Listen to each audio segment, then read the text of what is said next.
नमस्कार, स्वागत है आपका। आप देख रहे हैं हमारी खास पेशकश लीगल हेल्पलाइन और मैं हूं आपके साथ अनंत। इस देश का लोकतंत्र इस देश की खूबसूरती का एक अभिन्न अंग है, जहां जनता का जनता के लिए जनता द्वारा शासन के एक सूत्र पर चलते हुए हर एक नागरिक को समानता के साथ स्वेच्छा से जीने का अधिकार दिया जाता है। लोकतंत्र की आत्मा संविधान को कहा जाना गलत नहीं होगा और इसी संविधान का प्रियम्बल यानी संविधान की प्रस्तावना भी समाज के हर व्यक्ति के लिए समता और न्याय की बात करता है। कानून हर समस्या के सही प्रारूप में समाधान के लिए मौजूद है, लेकिन सही जानकारी ना होने या कानूनी पेचीदगियों के चलते एक बड़ा हिस्सा समाज का सही समय पर न्याय हासिल करने में असमर्थ महसूस करता है। इसी अंदर को खत्म करने के लिए इंडिया लीगल रिसर्च फाउंडेशन के इनिशिएटिव लीगल हेल्पलाइन में हम यहां मौजूद हैं आपकी हर कानूनी समस्या में आपके लिए बेहतर सहायता के लिए। और आज जिस विषय पर हम लोग बेहतर चर्चा करेंगे यहां पर और आपके तमाम सवालों के जवाब देंगे वो हैं वैवाहिक विवाद को लेकर क्या कानूनी प्रावधान है। इसके साथ ही अगर आप किसी और तरह की कानूनी समस्या से भी जूझ रहे हैं, कोई और समस्या भी आपके जहन में है, तो आप हमारे इस खास कार्यक्रम के माध्यम से जुड़ सकते हैं, अपना सवाल हमसे कर सकते हैं। नंबर्स आपके स्क्रीन पर लगातार फ्लैश हो रहे हैं। इन नंबर पर फोन करके आप सीधे हम तक जुड़ सकते हैं। बेहतर और निःशुल्क कानूनी सहायता आप हमसे प्राप्त कर सकते हैं।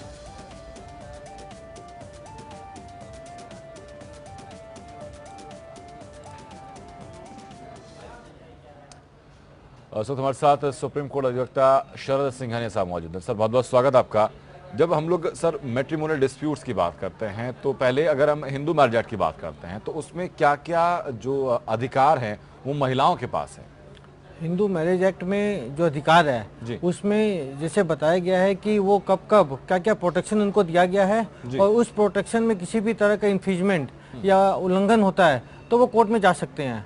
उसमें बताया गया है कि क्रुएल्टी वगैरह कि भाई किस किस जगह पे उनको प्रोटेक्शन, वैवाहिक जीवन में जो सुरक्षा दायरा उनको बताया गया प्रोटेक्शन में वो पूरा हिंदू मैरिज में क्लियर बताया गया है। और उसमें कई कानून में जो वैवाहिक जीवन है उसमें हिंदू मैरिज एक्ट भी आ रहा है, डोमेस्टिक वायलेंस भी आ रहा है, आईपीसी, सीआरपीसी, ये सारी धाराएं उसमें महिलाओं के ऊपर प्रोटेक्शन है और उसके साथ साथ में उसका मिसयूज नहीं हो उसको भी ध्यान में रख के सारा संरक्षण दिया गया है। जी ठीक है। जब आपने क्रुएल्टी की सर बात कही तो क्रुएल्टी को कैसे डिफाइन किया गया है इस एक्ट के तहत में? क्रुएल्टी में ऐसा बताया गया है कि फिजिकल और मेंटल टॉर्चर, अगर कोई विवाहित जीवन है उसमें फिजिकल और मेंटल टॉर्चर अगर हो रहा है तो उसके लिए वो कोर्ट में अपनी दरखास्त लगा सकती है और कोर्ट में बताया जा सकता है कि हमको वैवाहिक जीवन में जो जो अधिकार एक मैरिड लेडी के पास होना चाहिए उसमें ये उल्लंघन हो रहा है। तो इस तरह की जो पूरी शैली है वो पूरे कानून में दायरा है वो बताया गया है। इस वक्त सर मध्य प्रदेश से रतन हमारे दर्शक जुड़ चुके हैं हम तक। रतन, बात आप रखें, कैसे आपकी सहायता हम लोग कर सकते हैं? जयंत साहब जी। जी नमस्कार। सर, मेरी गुजारिश है, मेरी रिक्वेस्ट है कि सर मैं बड़ी बार पहले फोन कर चुका हूँ सर, आपके प्रोग्राम का एक गरीब आदमी को कोई फायदा नहीं है ना सर जी। मेरी एक राय है कि ये जो आपकी राय देते हैं जज साहब, ये देते हैं पैसे वालों की, जिसके पास पैसे हैं। सर यहीं पर दरअसल रतन जी आप थोड़ा कंफ्यूज हो रहे हैं। ये जो प्रोग्राम है ये सिर्फ उन्हीं लोगों के लिए बनाया गया है जो कि जिनको जरूरत है निःशुल्क सहायता की। अगर आपको संतुष्टि होती है अपने सवालों के जवाब से, अगर ऑन एयर जो हमारे जो एक्सपर्ट्स बैठे होते हैं अगर शो के दौरान आपको संतुष्टि मिलती है तो बहुत बेहतर बात है। अगर नहीं मिलती है तो हमारा एड्रेस लगातार फ्लैश होता रहता है, उस पर आप अपनी पूरे कागजात भेज सकते हैं, अपनी समस्या लिखकर भेज सकते हैं और हमारी तरफ से जो हमारे एक्सपर्ट्स हैं हम आपकी निःशुल्क सहायता करेंगे। सर ये प्रोग्राम है ही उन लोगों के लिए जिनको जरूरत है निःशुल्क सहायता की। और एक चीज और सर जी आपको कहना चाहेंगे? हाँ, एक चीज मैं और बताना चाह रहा हूँ रतन जी को। आप जो बता रहे हैं कि हर एक कानून, हर एक कोर्ट में एक लीगल एड की सुविधा दी गई है। अगर आप उस वहाँ पे एप्लीकेशन लगाते हैं और उनका जो पैरामीटर्स है कि आपको कानूनी सहायता मुफ्त मिलनी चाहिए, अब उसमें अगर आपका सही बैठते हैं तो आप भी हकदार हो मुफ्त के लिए और आपको कोर्ट एक एडवोकेट अपॉइंट करके देगा, वो आपके बिहाफ में लड़ेगा। तो आप थोड़ा सा इस चीज को ध्यान में रखें। सर अगर कोई कानूनी समस्या आपके सामने है तो अपनी समस्या आप रख सकते हैं यहाँ पर। आप तक मेरी आवाज पहुंच रही है जी? तो शुक्रिया आपका हम तक जुड़ने के लिए। सर उसके अलावा अगर हम मैट्रिमोनियल डिस्प्यूट्स की बात करते हैं तो हम सुनते हैं रेस्टिट्यूशन ऑफ कॉन्जुगल राइट्स, जिसमें कि जो आपके मैरिटल जो राइट्स हैं उनको आप सेफगार्ड कर सकते हैं। तो सर वो चीज़ क्या होती है? इसमें रेस्टिट्यूशन ऑफ कॉन्जुगल राइट्स में ऐसा होता है कि जैसे पति पत्नी में विवाद हो गया और वो एक अपने पति को छोड़ के दूसरे यहाँ चली गई, तो उसमें क्या होता है कोई भी पक्ष कोर्ट में यह एप्लीकेशन लगा सकता है कि वो हमारे घर पे वापस आ जाए और उसमें किसी का अगर आपस में कोई एडजस्टमेंट या अंडरस्टैंडिंग में कोई मिसमैच हो रहा है तो वो कोर्ट के सामने दरखास्त होगा। उस दरखास्त में वो बोल सकते हैं कि ये वापस आ जाए और हम कानूनी जो वैवाहिक जीवन है उसको हम भली भांति चलाना चाहते हैं। तो कोर्ट दोनों पार्टी को बुलाएगी, फिर अपना फैसला देगी। और इसमें एक चीज और है, कोई अगर नहीं भी आती है तो कोर्ट एक तरफा फैसला दे सकती है। लेकिन ये जो डिक्री पास होती है, यही एक डिग्री ऐसी है जो जिसपे कोर्ट को एग्जीक्यूट नहीं कर सकती, क्योंकि ये जो डिग्री है, जो पति पत्नी है दोनों मेजर हैं, और कोर्ट किसी को बाध्य नहीं कर सकती कि तुम अपने पति के साथ रहो या तुम अपनी पत्नी के साथ रहो।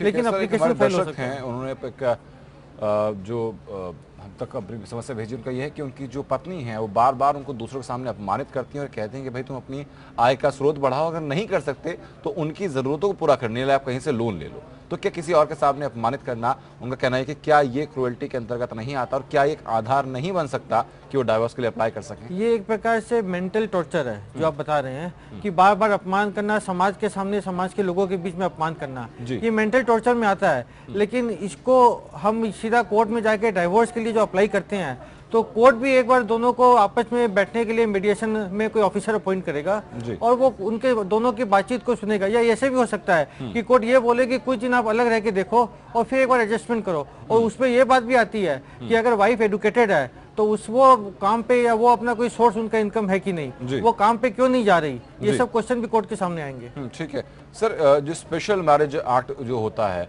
वो क्या होता है, उसके बारे में जानना चाहूंगा। स्पेशल मैरिज एक्ट में क्या होता है कि उसमें एक नोटिस देना पड़ते हैं 30 दिन का, और वो जैसे आप बताया गया कि अलग अलग कास्ट में अगर वो मैरिज हो रही है और उसमें अलग अलग कास्ट में या सर अलग अलग रिलीजन में, अलग अलग रिलीजन में मैरिज हो रही है, हिंदू धर्म, सिख, बौद्ध, इस तरह का, उसमें अगर कोई होता है मैरिज आपस में तो दोनों पक्ष वहाँ पे जो रजिस्ट्रेशन ऑफिसर है वहाँ पे एप्लीकेशन देते हैं, वहाँ पे 30 दिन का समय देना पड़ता है और वो उस एप्लीकेशन को वहाँ पे नोटिस बोर्ड में लगाते हैं मैरिज ऑफिसर। उस नोटिस बोर्ड में ये नोटिस में बताया जाता है कि अगर किसी भी पक्ष को किसी भी तरह की आपत्ति है या और किसी पार्टी को आपत्ति है तो वो अपना ऑब्जेक्शन फाइल करे, नहीं तो मैं इस मैरिज को मंजूरी दे दूंगा। और अगर कोई आपत्ति देता है तो फिर वो जो ऑफिसर है वो सब पार्टी को सुनेगा और उसके बाद अपनी राय देगा। ठीक है, इस वक्त दिल्ली से राम नरेश हमारे दर्शक जुड़ चुके हैं हम तक। राम नरेश जी, अपनी बात आप रखें, कैसे आपकी सहायता सर हम लोग कर सकते हैं? हेलो सर, हमारा ये है सर, हमारा एक्सीडेंट हो गया जी आज 4 साल पहले। जी 4 साल पहले सर, एक टांग हमारी पूरी कर चुकी है और मैं केस कर रखा हूँ सर दिल्ली में, कद्दूमा में हमारी केस चल रही है जी, मगर 4 साल हो गया सर, केस का कोई फैसला अभी तक हुआ नहीं जी। और हमारे वकील साहब यही कहते हैं अब की बार आए नहीं, अब की बार जज साहब नहीं आए तो अब की बार ये नहीं आए, यही हमारा देखना हमारा ना। तो तारीखें आपकी लगती हैं राम नरेश जी, तारीखों पर जाते हैं आप? कई तारीखों पर गया भी हूँ जी।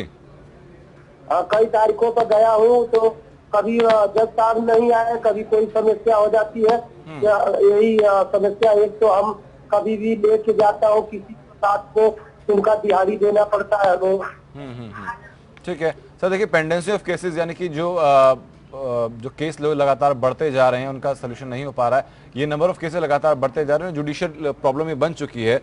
सर क्या कहेंगे इस बारे में? मैं बोला हूँ आप हर तारीख को कोर्ट में जाया करें और जहाँ पे जज साहब नहीं आए तो वहाँ पे आप दरखास्त क्या करें कि ये 4 साल पुराना मैटर है, मेरे को छोटी तारीख दी जाए, ये पहली बात। और दूसरी बात, अगर सामने वाला पक्ष जबरदस्ती तारीख ले रहा है और एडजॉर्नमेंट ले रहा है तो आप कोर्ट से दरखास्त करें कि इनके ऊपर कॉस्ट लगाया जाए, वो कॉस्ट के लिए आप हकदार होंगे जी। तो ये सब चीज में अगर आप पर्सनल खुद रहेंगे और आप अपने वकील साहब को बोलिए कि अगर अननेसेसरी कि वो टाइम लेता है तो कॉस्ट लगाया जाए, और जज साहब छुट्टी पे हैं तो मेरे को छोटी तारीख देके, क्योंकि मेरा मैटर पुराना है, मेरी ये उम्र है, मेरी हार्डशिप है, मोटर एक्सीडेंट के कारण मैं बहुत हार्डशिप में हूँ, ये सारी बातें बताकर आप छोटी तारीख लें और जज साहब के सामने आप दरखास्त करें कि जल्दी से जल्दी निपटाया इसका करिए जी।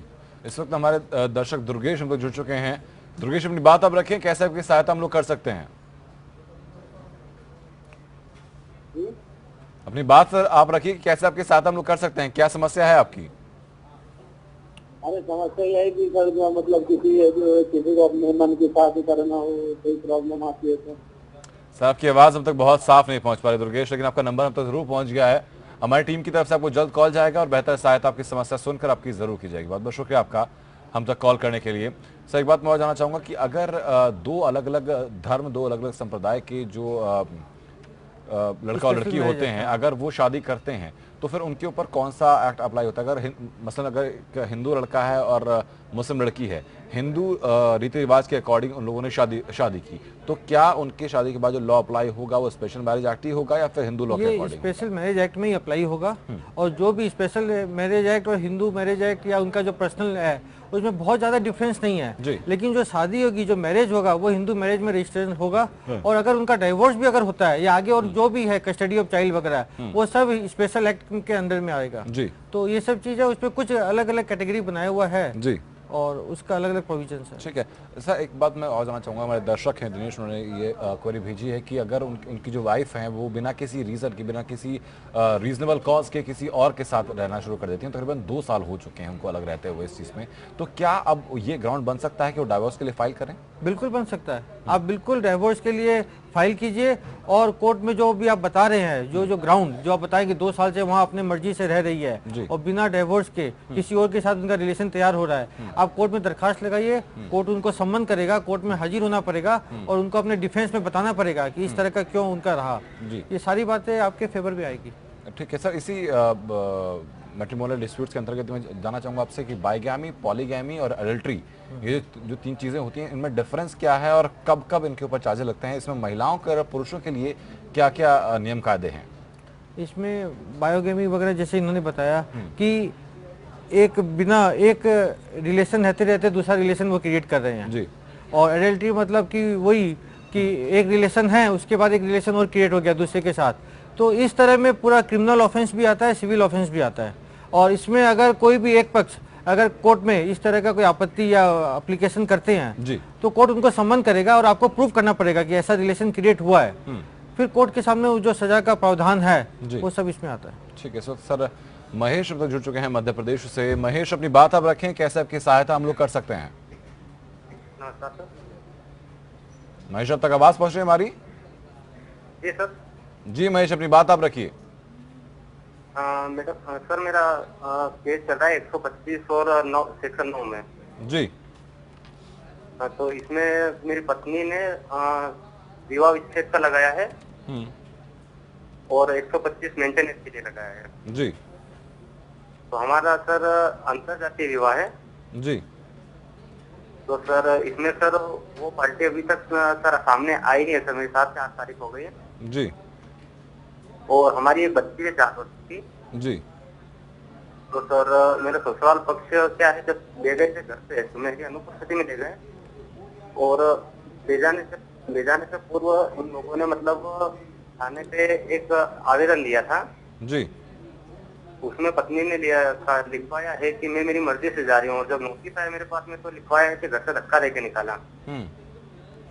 तो सर मुझे मेरी पत्नी और बच्ची दोनों चाहिए। ठीक है, शरद जी क्या सहायता की जा सकती है? सबसे पहले बात, आप अगर आपको अपनी पत्नी और बच्ची वापस चाहिए, आप registration of conjugal rights section 9 वो एक फाइल कीजिए कि वो मेरे को छोड़ के वहाँ चली गई है लेकिन मैं अपना वैवाहिक जीवन को कंटिन्यू करना चाहता हूँ, वो वापस आए, तो कोर्ट उसमें ऑर्डर पास करेगी। ये हुआ पहला। दूसरा 125 CRPC, आप जो बता रहे हैं कि वो अपनी मर्जी से गई है और उसके बाद आपने ये भी बताया कि वो शायद कोर्ट में हाजिर नहीं हो रही है, जो मेरे को समझ में आ रहा है, तो उसमें वो इसका एप्लीकेशन फिर टिकेगा नहीं, क्योंकि वो केस उनका फाइल किया हुआ है और अगर वो खुद ही उसमें अपियर नहीं हो रही है, उस मैटर को छोड़ दे रही है, तो वो मैटर अपने आप डिसमिस हो जाएगा। लेकिन दूसरी बात है कि आप अपना पॉजिटिव एटीट्यूड दिखा रहे हैं, आप उनको बुलाना चाहते हैं, आप सेक्शन 9 हिंदू मैरिज एक्ट में केस फाइल कीजिए और कोर्ट से दरखास्त कीजिए कि मैं इनको वापस चाहता हूँ, इनको वापस भेजा जाए। फिर वो पत्नी कोर्ट में आएगी, उनका क्या जवाब रहता है, फिर कोर्ट निर्णय लेगा। ठीक है। सर बिहार से मंजीत हमारे दर्शक, मंजीत अपनी बात आप रखें।